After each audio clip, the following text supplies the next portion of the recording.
नमस्कार। ऑनलाइन क्लासों में आपका स्वागत है। कल तक हमने जो एल्किल हैलाइड और एरिल हैलाइड है उनकी एसएन अभिक्रिया के प्रति जो क्रियाशीलता उसकी तुलना की थी, उसमें हमने एक कारण पढ़ लिया था। ठीक है, किसी तकनीकी कारण की वजह से दूसरा जो कारण था उसका वीडियो है वो पूरा अपलोड नहीं हो पाया था। तो आज हम दूसरा कारण देख लेते हैं। अपना क्वेश्चन क्या था? क्वेश्चन था कि जो एरिल हैलाइड होते हैं वो एरिल हैलाइड एसएन अभिक्रिया, एसएन का मतलब है नाभिक स्नेही प्रतिस्थापन अभिक्रिया के प्रति एल्किल हैलाइड, आरएक्स का मतलब है एल्किल हैलाइड से कम क्रियाशील होते हैं। क्यों होते हैं? ठीक है, उसका हमें कारण जानना था। एक कारण हमने जान लिया था, वो कौन सा था कि एल्लो एरिन या एरिल हैलाइड में जो बेंजीन वलय है उस बेंजीन वलय पे उपस्थित जो लोन पेयर है वो बेंजीन वलय के पाई इलेक्ट्रॉन के साथ क्या दर्शाते हैं? अनुनाद। उस अनुनाद के कारण कार्बन और हेलोजन के मध्य क्या जाता है? द्विबंध। और वो द्विबंध है वो एकल बंध की तुलना में अधिक मजबूत होने के कारण आसानी से टूटता नहीं है, इसलिए क्रियाशीलता हमेशा क्या हो जाती है? कम हो जाती है। ये हमने जान लिया था। इसी का जो दूसरा कारण है कि दूसरा कारण क्या है कि एरिल हैलाइड है वो एसएन अभिक्रिया के प्रति एल्किल हैलाइड से कम क्रियाशील होते हैं। दूसरा कारण हम डालते हैं। देखो, एरिल हैलाइड की हम बात करें या हेलोएरिन जो है उसमें बेंजीन वलय से क्या जुड़ा रहता है? हेलोजन परमाणु। हेलोजन में कौन कौन सा हो सकता है? फ्लोरीन हो सकता है, क्लोरीन हो सकता है, ब्रोमीन हो सकता है और आयोडीन हो सकता है। चारों एक ही वर्ग के हैं, इसलिए इनके पास जो लोन पेयर हैं वो लोन पेयर की संख्या भी सबके पास क्या है? समान। कितने कितने लोन पेयर हैं? तीन तीन लोन पेयर है सबके पास। ठीक है, ये हम बात करते हैं तो हेलोएरिन होता है। इसमें देखो क्या होता है, एक हमने देखा था एल्किल हैलाइड। एल्किल हैलाइड जैसे हमने एग्जांपल ले लिया, कोई 3 डिग्री एल्किल हैलाइड है। 3 डिग्री एल्किल हैलाइड में हमने पढ़ा था, या कोई भी एल्किल हैलाइड उसमें पढ़ा था कि हेलोजन परमाणु हमेशा किस कार्बन से जुड़ा रहता है? sp3 संकरित कार्बन से जुड़ा रहता है। क्लासिफिकेशन के वक्त हमने पढ़ लिया था। यहाँ पे हमने क्लासिफिकेशन के वक्त पढ़ा था कि हेलोएरिन में हेलोजन परमाणु कौन से संकरित कार्बन से जुड़ा रहता है? sp2 संकरित कार्बन से। यानी एल्किल हैलाइड में हेलोजन sp3 से जुड़ा रहता है, जबकि एरिल हैलाइड में हेलोजन sp2 संकरित कार्बन से जुड़ा रहता है। ठीक है, और हमें ये अच्छी तरह से पता है कि जैसे जैसे संकरण में S% लक्षण बढ़ेंगे, यानी संकरण में जितने लक्षण उनमें S% लक्षण क्या होते हैं? बढ़ते हैं। तो परमाणु की, जिस परमाणु में S लक्षण बढ़ते हैं उस परमाणु की विद्युत ऋणता क्या हो जाती है? वो भी बढ़ जाती है। S लक्षण बढ़ेंगे तो क्या होगा? परमाणु की विद्युत ऋणता बढ़ जाएगी। अब विद्युत ऋणता बढ़ेगी तो क्या होगा? बंध ऊर्जा बढ़ेगी और बंध लंबाई क्या हो जाएगी? कम हो जाएगी। ठीक है, ये हमने पहले पढ़ लिया था। क्या पढ़ा था कि जैसे संकरण में S लक्षण बढ़ते हैं परमाणु की विद्युत ऋणता क्या हो जाती है? बढ़ जाती है। बंध लंबाई का मान कम हो जाता है, बंध ऊर्जा क्या हो जाती है? बढ़ जाती है। ठीक है, अब देखो ये हमने देख लिया sp2 और sp3। तो हम कह सकते हैं, दूसरा कारण यहां से बता सकते हैं कि एरिल हैलाइड में या हेलोएरिन में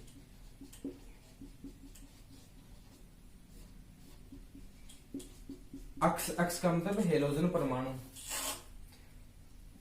हेलोजन परमाणु बेंजीन वलय के sp2 संकरित कार्बन से जुड़ा रहता है। किससे जुड़ा रहता है? sp2 से, जिसमें S लक्षण एल्किल हैलाइड की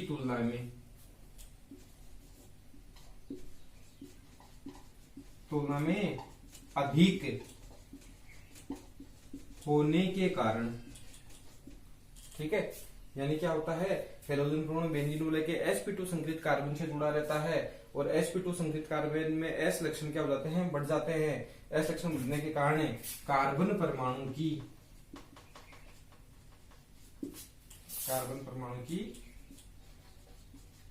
इलेक्ट्रोनेगेटिविटी जो होती है, विद्युत ऋणता बढ़ जाती है।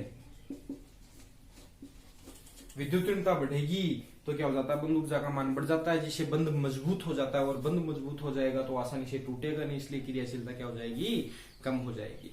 ठीक है, तो क्रियाशीलता कम होने के दो कारण हैं। एक तो क्या है कि हेलोजन परमाणु है वो बेंजीन वाले के पाई इलेक्ट्रॉन के साथ अनुनाद दर्शाएगा, तो यहाँ पे द्विबंध आ जाएगा, उस द्विबंध के कारण बंध मजबूत हो जाता है, इसलिए क्रियाशीलता कम हो जाती है। दूसरा कारण क्या है कि एरिल हैलाइड में हेलोजन परमाणु sp2 संकरित कार्बन से जुड़ा रहता है, जिसमें कार्बन की विद्युतता क्या होती है, s लक्षण अधिक होने के कारण कार्बन की विद्युतता बढ़ जाती है और बंध क्या हो जाता है, मजबूत हो जाता है, इसलिए क्रियाशीलता एल्किल हैलाइड की तुलना में क्या हो जाती है, कम हो जाती है। ठीक है, यानी एरिल हैलाइड है वो भी क्या देते हैं, SN अभिक्रिया देते हैं, एल्किल हैलाइड है, ये जो प्रश्न है वो काफी बार पूछा जाता है।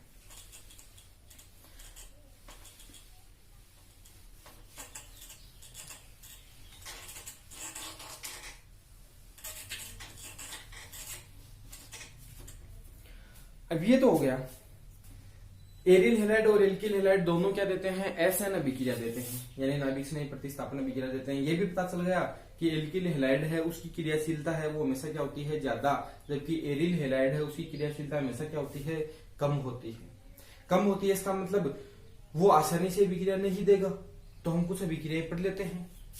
क्रियाशीलता कम है यानी सामान्य परिस्थितियों में अभिक्रिया नहीं देगा। जैसे हम उदाहरण पढ़ लें अभिक्रिया के,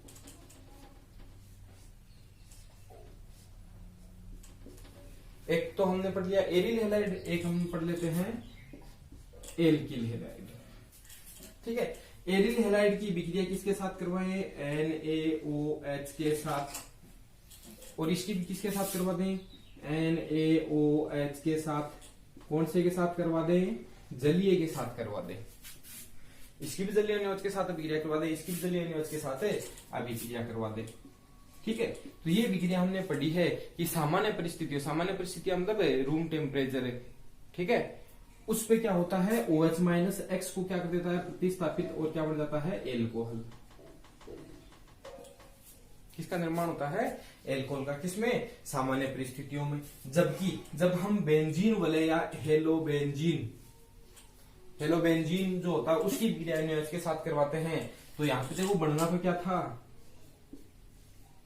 प्रतिस्थापन किसका हो रहा है, यहाँ पे भी एक्स का, यहाँ पे भी एक्स का हो जाता, क्या बनता है, फिनोल। लेकिन सामान्य परिस्थितियों में ये विक्रिया संपन्न नहीं होती है। सामान्य परिस्थितियों में यानी कमरे के ताप और दाब पर यह विक्रिया संपन्न नहीं होती है। क्यों, क्योंकि इसकी क्रियाशीलता नाभिक से नहीं प्रतिस्थापन विक्रियाओं के प्रति से क्या होती है, कम होती है। ठीक है, तो हमें जब क्लोरोबेंजीन से क्या बनाना है, फिनोल, तो परिस्थितियां क्या करनी पड़ेंगी, परिवर्तित करनी पड़ेंगी। ठीक है, यही है विक्रिया यदि सामान्य परिस्थितियों में नहीं करवा के हम क्या करवा दें,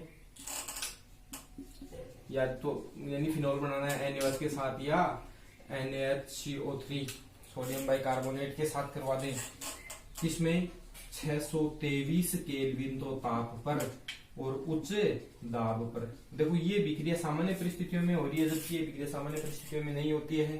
ठीक है, लेकिन इसी विक्रिया में हम परिस्थितियां क्या कर दें, परिवर्तित कर दें। ताप क्या कर दें, 623 केल्विन यानी 400 डिग्री सेल्सियस बढ़ा दें, और दाब है वो भी क्या बढ़ा दें, तो आसानी से विक्रिया संपन्न हो जाती है। ठीक है, ये है किसके उदाहरण है, SN अभिक्रिया के। ये विक्रिया संपन्न नहीं होगी। SN अभिक्रिया क्या होगी, अब देखो SN अभिक्रिया यहाँ पे कौन दे रहा है, क्लोरोबेंजीन।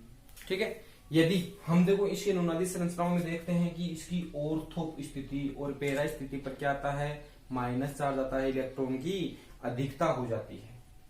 माइनस चार्ज या इलेक्ट्रॉन की क्या हो जाती है, अधिकता हो जाती है। यदि हम क्या कर दें, उस माइनस चार्ज के इलेक्ट्रॉनों को वहीं पे क्या कर लें, आकर्षित कर लेंगे, तो यहाँ पे इलेक्ट्रॉनों की कमी हो जाएगी, जिसके कारण बंध क्या हो जाएगा, दुर्बल हो जाएगा। यानी हम कह सकते हैं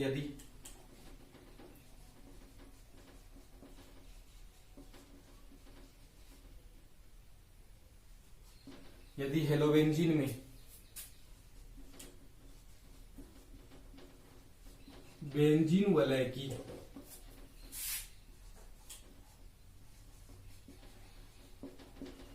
ऑर्थो तथा पैरा स्थिति जो होती है,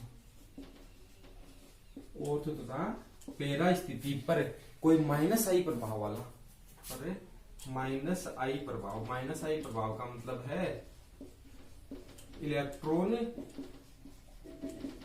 आकर्षी समूह है जोड़ दिया, कौन सा समूह जोड़ दें, इलेक्ट्रॉन आकर्षी समूह जोड़ दिया जाता है, तो एस एन अभिक्रिया के प्रति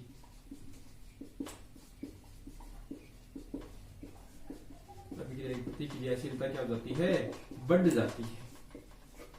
ठीक है, यानी हम क्या करें, इसी क्लोरोबेंजीन में इसकी ऑर्थो या पैरा स्थिति पर क्या करते हैं, कोई भी इलेक्ट्रॉन आकर्षी समूह है, जैसे NO2 भी इलेक्ट्रॉन आकर्षी है, साइनाइड समूह इलेक्ट्रॉन आकर्षी है, CHO समूह इलेक्ट्रॉन आकर्षी है, COH समूह इलेक्ट्रॉन है आकर्षी, ऐसे समूह जोड़ दें तो वो ऑर्थो स्थिति से इनके इलेक्ट्रॉनों को, ऑर्थो और पैरा स्थिति से इलेक्ट्रॉनों को क्या कर देंगे, कम कर देंगे, जिससे विक्रिया जल्दी संपन्न होती है। ठीक है, ये विक्रिया देखो किस ताप पे हो रही है, 623 केल्विन ताप पे, उस ताप पे हो रही है। ठीक है, यदि इसी विक्रिया में हम क्लोरोबेंजीन है, इसी विक्रिया में जो क्लोरोबेंजीन होता है, ठीक है, अभी इन दोनों में फर्क नहीं है, चाहे आप Cl यहां जोड़ दो चाहे यहां जोड़ दो, कोई फर्क नहीं है।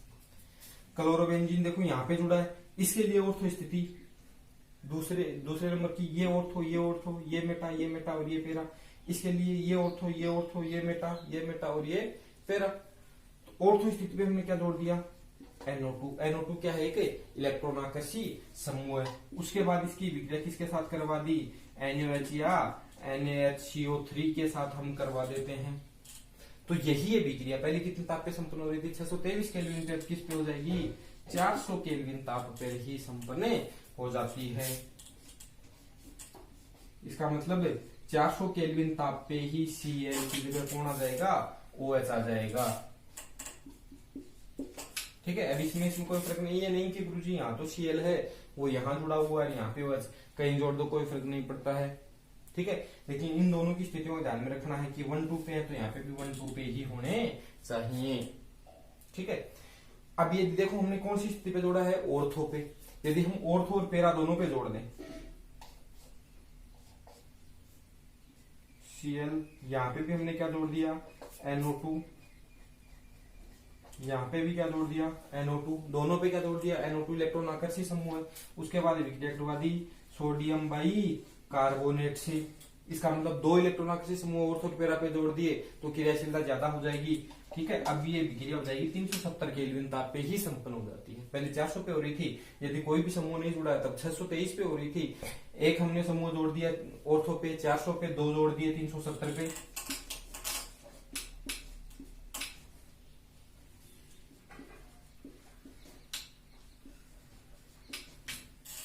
और यदि हम इसमें क्या कर दें, 3 समूह जोड़ दें, यहाँ पे भी हमने क्या जोड़ दिया, NO2, यानी दोनों तो ऑर्थो स्थिति पे और एक पैरा स्थिति पे कौन सा समूह जोड़ते हैं, इलेक्ट्रॉन आकर्षी समूह है। उसके बाद विक्रिया करवाते हैं तो यही है विक्रिया 300 केल्विन ताप पे, यानी आधे ही ताप पे संपन्न हो जाती है, यानी आसानी से क्या हो जाता है, Cl समूह का प्रतिस्थापन OH समूह से हो जाता है।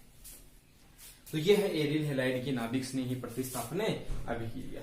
दूसरा हमने कारण पढ़ लिया, विक्रियाओं के उदाहरण हमने पढ़ लिए हैं। उसके बाद हम पढ़ते हैं कि हमें 2 की क्रियाशीलता का तो पता चल गया।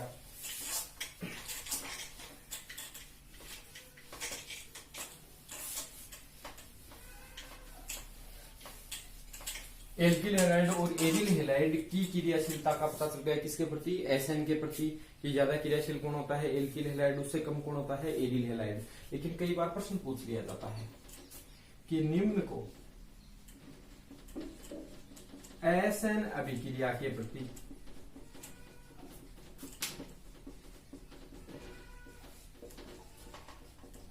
क्रियाशीलता के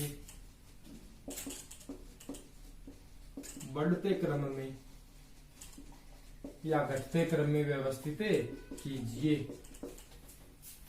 ठीक है, कौन कौन से दे दिए, क्वेश्चन का है कि नीचे जो दिए हुए हैं यौगिक हैं उनको SN अभिक्रिया के प्रति क्रियाशीलता के बढ़ते क्रम में व्यवस्थित कीजिए। प्रश्न में यहाँ पे मैं यौगिक लिख देता हूं, सबसे मैंने लिख दिया CH3 CH CH3 CH Cl।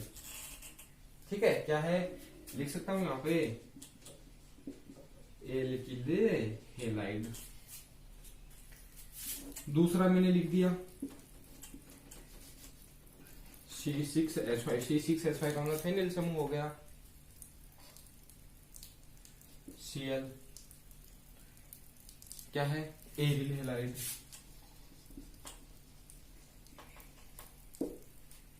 तीसरा मैंने लिख दिया इस प्रकार से C6H5 CH2 Cl।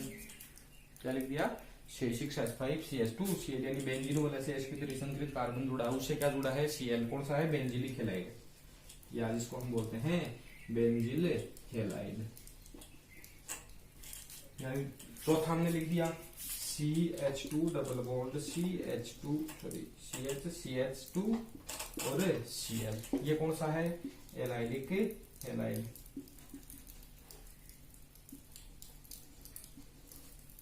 कौन कौन से हो गए, यानी क्रम किस किस का है, alkyl halide, aryl halide, benzylic halide और एलिलिक हेलाइड या एलिल। जो ऐसे अभिक्रिया की प्रतिक्रियाशीलता के बढ़ते क्रम में व्यवस्थित करना, इन दो का तो हमें पता है, कारण भी हमें पता है कि ज्यादा क्रियाशीलता किसकी होगी, एल्किल हेलाइड की, किसकी तुलना में, एरिल हेलाइड की तुलना में। कारण हमने दो पढ़ लिए था, एक तो था संकरण से और दूसरा था अनुनाद से। दो कारण पढ़ लिए, बचे कौन से, बेंजिलिक और एलिलिक हेलाइड। ठीक है, तो हमें ये तो पता है कि जब नाभिक से नहीं प्रतिस्थापन विक्रिया संपन्न होती है तो उस वक्त क्या होता है, हेलोजन और कार्बन के मध्य का जो बंध है वो क्या हो जाता है, ब्रेक यानी टूट जाता है। किस किस के मध्य का, हेलोजन और कार्बन के मध्य का बंध टूट जाता है। टूटने के बाद क्या होता है, ठीक है, यानी ये तो हमें पता है एरिल हेलाइड में आसानी से टूटता नहीं है, इसमें आसानी से टूट जाता है, कार्बोकेटाइन बनता है। और वो कार्बोकेटाइन जितना अधिक स्थायी होता है क्रियाशीलता उतनी क्या होती है, ज्यादा। पढ़ा था हमने कि यदि कार्बोकेटाइन जितना अधिक स्थायी होगा क्रियाशीलता उतनी क्या होगी, ज्यादा। यहाँ पे भी हमें वही देखना है, ठीक है, कि बेंजिलिक हेलाइड और एलाइलिक हेलाइड दो अपने पास हैं, उन दोनों में से हम देखें। सबसे पहले देख लें बेंजिलिक हेलाइड।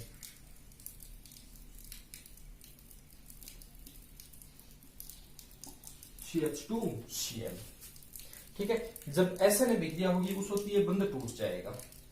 टूट जाएगा तो यहाँ पे क्या बनेगा, एक कार्बोकेटाइन बनेगा।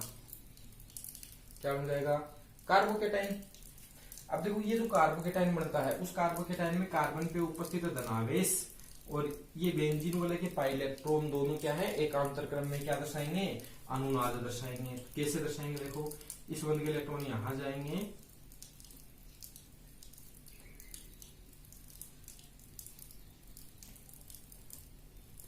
CH2। अब इसके पास कोई प्लस चार्ज नहीं है क्योंकि इसके पास उनके इलेक्ट्रॉन आ गए हैं।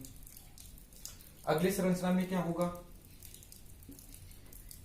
इस बंध के इलेक्ट्रॉन यहां जाएंगे और एक अनुनादी संरचना और बन जाएगी। यहाँ पे CH2 जुड़ा है, यहाँ पे बंद हो गया, यहाँ पे प्लस चार्ज है और यहाँ पे ये हो गया। उसके बाद हम अगली संरचना में देखते हैं, ये बंध के इलेक्ट्रॉन यहाँ पे आ जाएंगे तो यहाँ पे प्लस चार्ज आ गया, ये बंद और CH2। और अंत में क्या हो जाता है, ये बंद वापस ही आ जाते हैं और क्या बन जाता है, CH2 प्लस। यानी हम कह सकते हैं कि एल्किल हेलाइड जो होता है उस एल्किल हेलाइड में कार्बन और हेलोजन का बंध के मध्य बंध टूटने के पश्चात जो कार्बोकेटाइन जितना अधिक स्थायी होता है उसकी क्रियाशीलता उतनी क्या होती है, ज्यादा। इसमें दो समूह का प्लस आई प्रभाव लग रहा है इसलिए कि अधिक स्थायी होता है, ठीक है, तो इसकी क्रियाशीलता एरिल की तुलना में अधिक हो गई। लेकिन हमने ये भी पढ़ा था कि अनुनाद है वो यौगिक को जो प्रेरणिक प्रभाव उसकी तुलना में ज्यादा स्थायित्व प्रदान करता है। अनुनाद जो होता है वो किसी भी यौगिक को प्रेरणिक प्रभाव की तुलना में अधिक स्थायित्व प्रदान करता है। इसका मतलब यहाँ पे क्या है, अनुनाद है, वो जितनी अधिक अनुनादी संरचनाएं होंगी उसका स्थायित्व अधिक उतना ही अधिक होगा। अब यहाँ पे जो कार्बोकेटाइन बनता है उस कार्बोकेटाइन में देखो कितनी अनुनादी संरचनाएं, 1 2 3 4 5, कितनी अनुनादी संरचनाएं हैं, 5। ये प्रभाव हमने पढ़े थे, उस वक्त हमने पढ़ लिया था कि जो प्लस आर प्रभाव है यानी आर प्रभाव है वो जो आई प्रभाव की तुलना में अधिक प्रभावी होता है। प्रेरणी की तुलना में रिजोनेंस प्रभाव, अनुनाद प्रभाव ज्यादा प्रभावी होता है। यहाँ पे क्या होता है कि इसमें तो देखो ये किसके कारण है, क्रियाशील आई प्रभाव के कारण ये किसके आर, तो आर अधिक क्रियाशील होने के कारण इसकी क्रियाशीलता क्या होती है, ज्यादा होती है। यानी इसका भी हमें पता चल गया कि बेंजीलिक हेलाइड है वो एल्किल से ज्यादा होता है, उससे कम कौन होता है, एरिल हेलाइड होता है। बचा कौन सा, एलिलिक हेलाइड। तो एलिलिक हम देख लें, तो एलिलिक हो जाएगा CH2 डबल बॉन्ड CH2 और Cl। SN के अभिक्रिया के दौरान जब ये बंद टूटता है तो यहाँ पे क्या बनता है, कार्बोकेटाइन। वो कार्बोकेटाइन क्या दर्शाएगा, अनुनाद दर्शाएगा। यहाँ पे भी क्या है, अनुनाद। कितनी अनुनादी संरचनाएं, 2। तो जितनी ज्यादा दिख अनुनादी संरचनाएं स्थायी तो उतना ही दिख होगा। तो इसकी 5 बनती है, इसलिए अधिक स्थायी। ये कार्बोकेटाइन ज्यादा स्थायी, इसकी कितनी बनती हैं, 2। ये कार्बोकेटाइन कम स्थायी, इसमें केवल प्रेरणिक प्रभाव लग रहा है, इसलिए ये और भी कम स्थायी। तो हम देखो क्रम देखें, तो सबसे अधिक क्रियाशील है, सबसे अधिक क्रियाशील कौन होगा, बेंजीलिक हेलाइड। सबसे अधिक क्रियाशील ये होगा, ठीक है। क्यों, क्योंकि यहाँ पे क्या है, बंद टूटने के पश्चात जो कार्बोकेटाइन बनता है वो अनुनादी के कारण अधिक स्थायी होता है। दूसरे नंबर पे कौन है, एलिलिक हेलाइड। तीसरे पे कौन होगा, एल्किल हेलाइड। और सबसे कम क्रियाशील कौन होगा, एरिल हेलाइड। अब बढ़ते क्रम में व्यवस्थित करना है, तो ये हमने नंबर दे दिए, या इसको नंबर दे दिया 1, इसको दे दिया 2, इसको दे दिया 3, इसको दे दिया 4। सबसे कम क्रिया, बढ़ते क्रम में व्यवस्थित करना। सबसे कम क्रियाशील कौन है, सबसे कम क्रियाशील है एरिल हेलाइड। यानी सबसे कम क्रियाशील 2 नंबर, जो कम क्रियाशीलता 2 नंबर कंपाउंड है एरिल हेलाइड, उसकी होगी। उसके बाद किसकी होगी, 1 नंबर कंपाउंड एल्किल हेलाइड की होगी। उसके बाद किसकी होगी, एलिलिक हेलाइड 4 नंबर कंपाउंड की। और सबसे अधिक क्रियाशीलता किसकी होगी, 3 नंबर कंपाउंड की, ठीक है। ये हो गई सबकी क्रियाशीलता। प्रश्न भी पूछ लिया जाता है कि बेंजीलिक हेलाइड वो एल्किल हेलाइड के प्रति, बेंजीलिक हेलाइड एल्किल हेलाइड से SN के प्रति अधिक क्रियाशील होता है, क्यों होता है, तो उसका कारण क्या है कि एल्किल हेलाइड में बना कार्बोकेटाइन है वो बेंजीलिक हेलाइड में बने कार्बोकेटाइन से कम स्थायी होता है। या फिर लिख सकते हैं कि बेंजीलिक हेलाइड में बना कार्बोकेटाइन अनुनाद के कारण इससे बने कार्बोकेटाइन से अधिक स्थायी होता है। यही किसमें है, एलिलिक में। ये था अपना एरिल हेलाइड, ठीक है। 2 कंपाउंड हो गए हैं। हेलो एल्केन, हेलो एल्केन में हमने मोनो पढ़े थे, एल्किल हेलाइड डाई पढ़ लिए, ट्राई में क्लोरोफॉर्माइड पढ़ा, टेट्रा में हमने CTC पढ़ा है। एरिल हेलाइड में हमने जो हेलोएरिन था उसमें एरिल हेलाइड पढ़ लिया है, ठीक है। उसके बाद 2-3 छोटे छोटे कंपाउंड और हैं।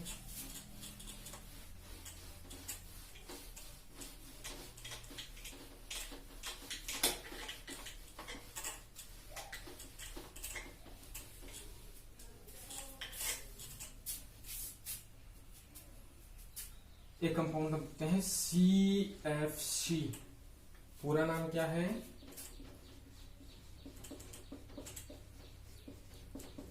क्लोरोफ्लोरो कार्बन, ठीक है। क्लोरोफ्लोरो कार्बन, या इसी को हम कहते हैं फ्रियोन।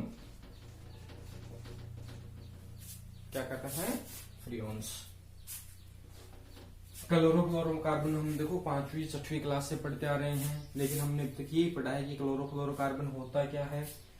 ये एक ऐसी गैस होती है या वाष्पशील द्रव होता है, ठीक है, जो एयर कंडीशनर और जो रेफ्रिजरेटर होते हैं उसमें प्रशीतक यानी ठंडा रखने के लिए काम में लिए जाते हैं। और जब ये क्या होते हैं, रिलीज हो जाते हैं, तो ऊपर जाके ओजोन जो परत होती है उस ओजोन परत के क्षय का कारण बनते हैं, यानी उसको क्या कर देते हैं, नष्ट। और एक CFC का अणु है वो लाखों ओजोन के अणुओं को किसमें बदल देता है, ऑक्सीजन में, जिसके कारण ओजोन परत की मोटाई है वो लगातार धीरे धीरे कम होती जा रही है। जिसी के कारण है वैश्विक तो तापन है, ग्लोबल वार्मिंग है, उसका खतरा है वो बढ़ता है, ठीक है। ओजोन डिप्लेशन के कारण पराबैंगनी किरणें हैं वो कहाँ आती हैं, शरीर पे नुकसान पहुंचाती हैं। ये हमने इतना ही पढ़ा था। आज हम केमिस्ट्री में ये पढ़ेंगे कि CFC एक्चुअल में है क्या, इसकी परिभाषा क्या है, ये बनाए कैसे जाते हैं, इनके गुण क्या हैं, ठीक है, ये कैसे रासायनिक अभिक्रियाएं करते हैं और क्या इनके उपयोग हैं। तो सबसे पहले हम बात करते हैं इसकी परिभाषा की।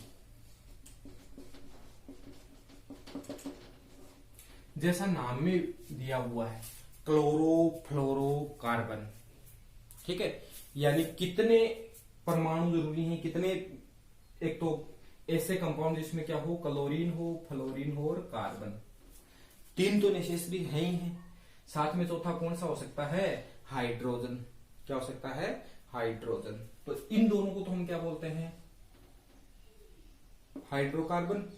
कार्बन और हाइड्रोजन से बने यौगिक क्या कहलाते हैं, हाइड्रोकार्बन कहलाते हैं। उस हाइड्रोकार्बन में और क्या मिला दिया जाए, क्लोरीन और फ्लोरीन। तो हम कह सकते हैं क्लोरो फ्लोरो व्युत्पन्न जो एल्केन, CH का मतलब क्या है, एल्केन यौगिक होते हैं। ठीक है, तो परिभाषा हो जाएगी पोली। पोली का मतलब एक से ज्यादा हो सकती है, पोली क्लोरो फ्लोरो, पोली क्लोरो फ्लोरो एल्केन।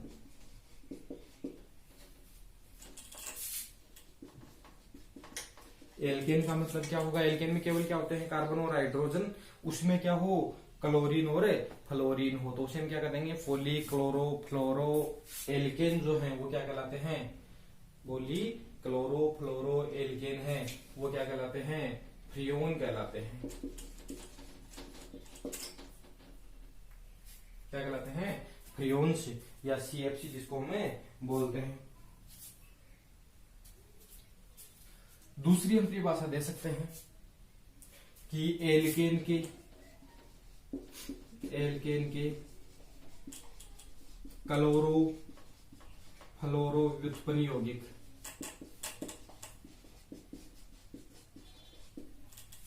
किसके, एल्केन के क्लोरो फ्लोरो व्युत्पन्न यौगिक हैं वो क्या कहलाते हैं, CFC या फ्रियोन कहलाते हैं।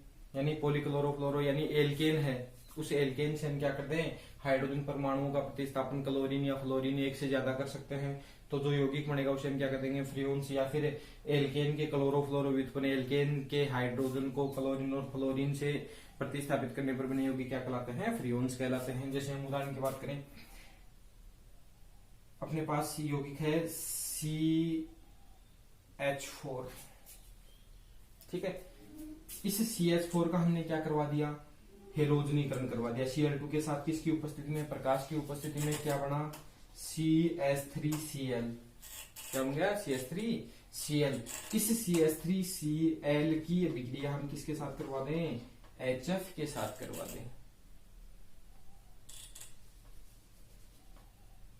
सॉरी, इसके दोबारा हम क्या करवा दें, एक बार क्लोरीनेशन दोबारा करवा दें। क्या बन गया, CH2Cl2। इस CH2Cl2 की अभिक्रिया हम किसके साथ करवा दें, HF के साथ, किसकी उपस्थिति में, एंटीमनी पेंटाक्लोराइड की उपस्थिति में। तो क्या बनता है, CH2Cl और F। ठीक है, तो देखो एल्केन था, शुरू में क्या था, मेथेन। मेथेन से हमने क्या किया, पहले दो हाइड्रोजन परमाणुओं का प्रतिस्थापन क्लोरीन से कर दिया, उसके बाद एक क्लोरीन का किससे कर दिया, फ्लोरीन से। तो ये यौगिक बना एल्केन के क्लोरोफ्लोरो व्युत्पन्न यौगिक, जिन्हें हम क्या कहते हैं, फ्रियोन या क्लोरोफ्लोरोकार्बन भी कहते हैं। ठीक है, ध्यान रखना कि फ्रियोन्स या क्लोरोफ्लोरोकार्बन होते हैं उसमें कितने परमाणु होते हैं, क्लोरीन होता है, फ्लोरीन, कार्बन, ये तीन तो आवश्यक हैं, ये तीन है तभी वो क्या है, फ्रियोन है। इनके अलावा चौथा है, कौन सा हो सकता है, हाइड्रोजन। हाइड्रोजन है तो भी वो फ्रियोन्स है, नहीं है तो भी वो क्या है, फ्रियोन्स है। तो हाइड्रोजन है वो होना जरूरी नहीं है, यदि है तो भी वो फ्रियोन्स ही है, नहीं है तो भी वो फ्रियोन्स है, लेकिन होना क्या जरूरी है, क्लोरीन, फ्लोरीन और कार्बन होना जरूरी है। ठीक है, तो परिभाषा होगी, उसके बाद हम बात करते हैं बनाने की विधि।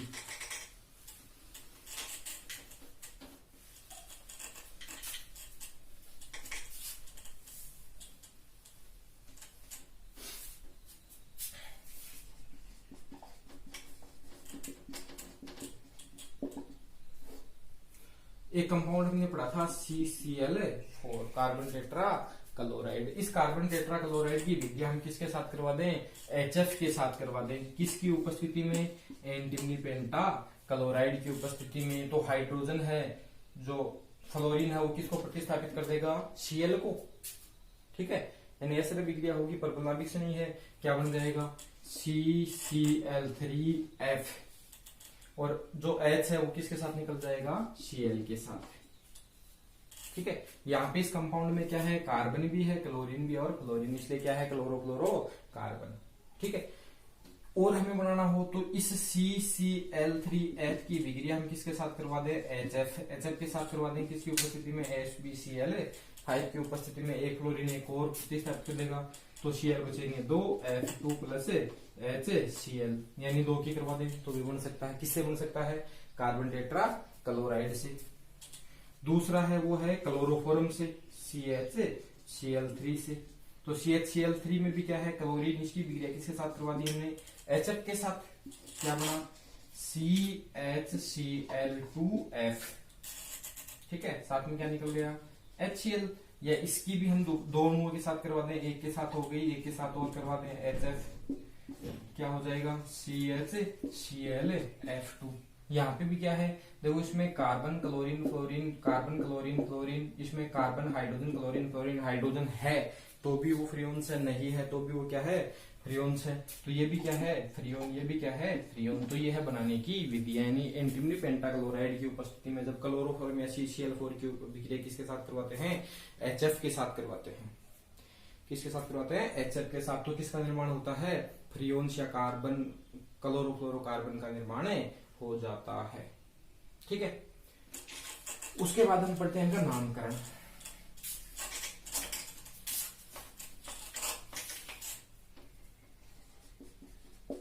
किसका है, क्लोरोफ्लोरोकार्बन का नामकरण। क्लोरोफ्लोरोकार्बन को क्या कहा जाता है, फ्रियोन। तो इनको फ्रियोन लिखकर आगे क्या दिया जाता है, नंबर दिए जाते हैं। फ्रियोन लिखकर क्या दिए कि फ्रियोन कितने नंबर फ्रियोन है, कितने नंबर, ठीक है। तो फ्रियोन के आगे क्या लगा दिया जाता है, नंबर। इस फॉर्म में लिखा जाता है फ्रियोन XYZ।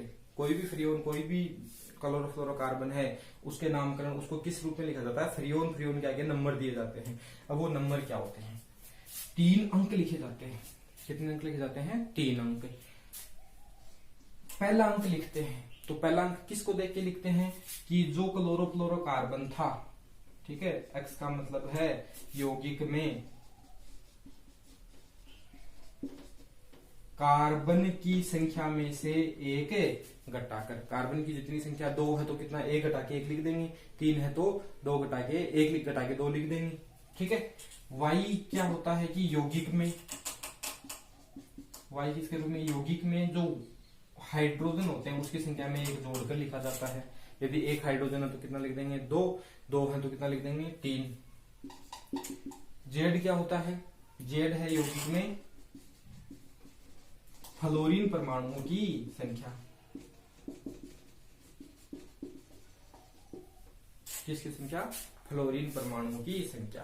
कैसे लिखते हैं नाम, फ्रियोन XYZ। X का मतलब है कि यौगिक में कितने कार्बन है, जितने कार्बन उनमें से 1 घटा के लिख दो।